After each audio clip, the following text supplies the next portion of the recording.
Bonjour, ici Kwan et Eni de Radio Paki, la radio des amis, la radio qui nous lie. Pour ce 5e coup de cœur des bibliothécaires des Paki, nous accueillons aujourd'hui Raphaël. Bonjour à toutes et à tous.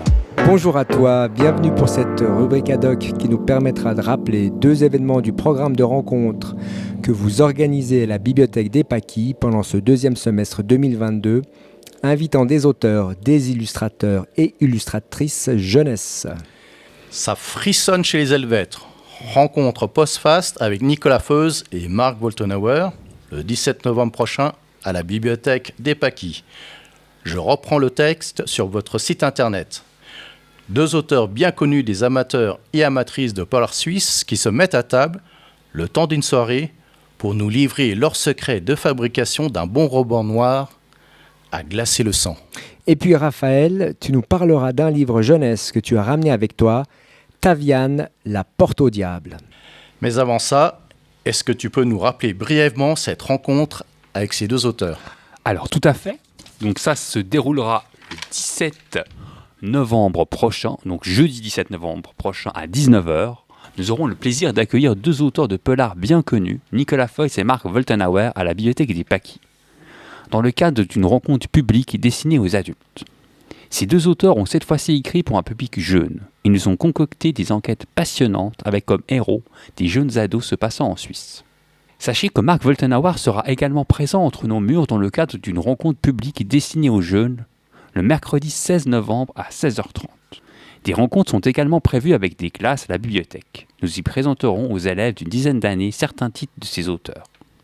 Aujourd'hui, je souhaite vous parler du livre Taviane, la porte au diable par Marc Woltenhauer. Ce roman s'adresse aux jeunes à partir de 10 ans. C'est toujours un plaisir de découvrir un nouvel auteur. Et en plus, il est suisse. Qu'est-ce que tu peux encore nous apprendre sur Marc Woltenhauer ? Alors, Marc Woltenhauer, né à Genève dans les années 70, est un célèbre écrivain de romans policiers. Il écrit aussi pour les adultes. Fan de football, il rêvait de jouer au Bayern Munich. Il aurait pu aussi devenir pasteur. Passionné de films et de romans policiers, il se consacre à l'écriture. Magnifique.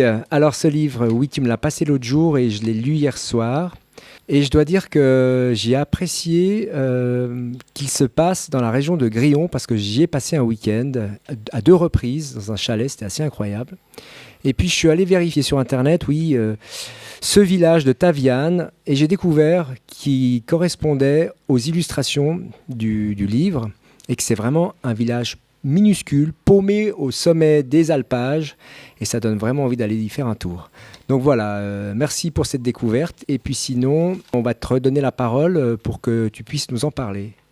Alors avec grand plaisir, Taviane, la porte au diable est une aventure palpitante, inquiétante et pleine de suspense. Venez accompagner Mélissa et Adam sur les traces d'un animal disparu. Dans cette histoire, vous trouverez une grotte au nom terrifiant. Vous ferez connaissance avec des villageois bien peu accueillants et il y aura même un cambriolage et un très très ancien livre de sorcellerie. Des chalets alignés en rang serré dans une paisible prairie typiquement suisse. C'est là, oui bien là, en ces lieux que vous serez plongé en pleine énigme. Merci, est-ce que tu nous lirais un extrait ? Oui, avec plaisir, peut-être même 2. Très bien. Les derniers rayons de soleil illuminaient la crête des majestueuses montagnes surplombant le hameau de Taviane.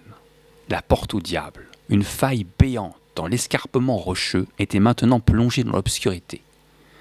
Mélissa et Adam, accompagnés de Minus, un Saint-Bernard un peu pâteau, étaient assis avec leur mère Jessica à la terrasse du refuge de Taviane.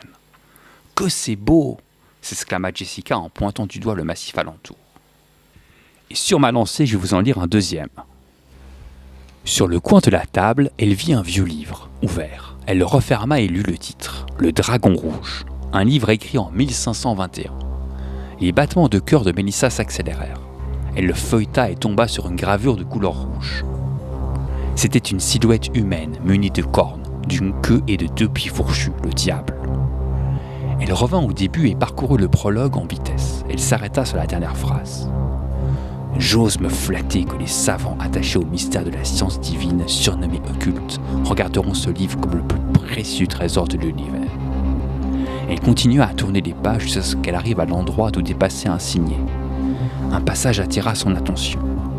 Ensuite, vous égorgerez le chevreau et lui ôterez la peau et mettrez le reste dessus le feu. Mélissa entendit soudain la porte grincer. Paniquée, elle referma précipitamment le livre. Elle était coincée. Pourquoi Adam ne l'avait-il pas averti ? Elle se retourna, la peur au ventre, et retint son souffle. Elle s'apprêtait à faire face à Agathe, la sorcière de Taveyan. C'était Adam.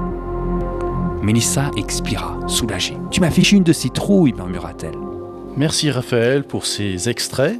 Et si vous avez envie d'en savoir plus sur Black Justice 1.0 des Nicolas Feuze, que nous avons voulu vous faire découvrir, courez écouter l'excellent coup de cœur de Nicole du mois de septembre 2022. Très bonne idée. Encore un livre à faire découvrir aux enfants dès 10 ans, des enquêtes passionnantes qui ne peuvent que transmettre le virus du plaisir de lire. Merci à toi Raphaël, ça a été un plaisir de t'accueillir aujourd'hui. Merci à vous, c'était un plaisir pour moi aussi. Eh bien, merci à vous tous. À bientôt pour une prochaine rubrique ad hoc à la Bibliothèque des Paquis.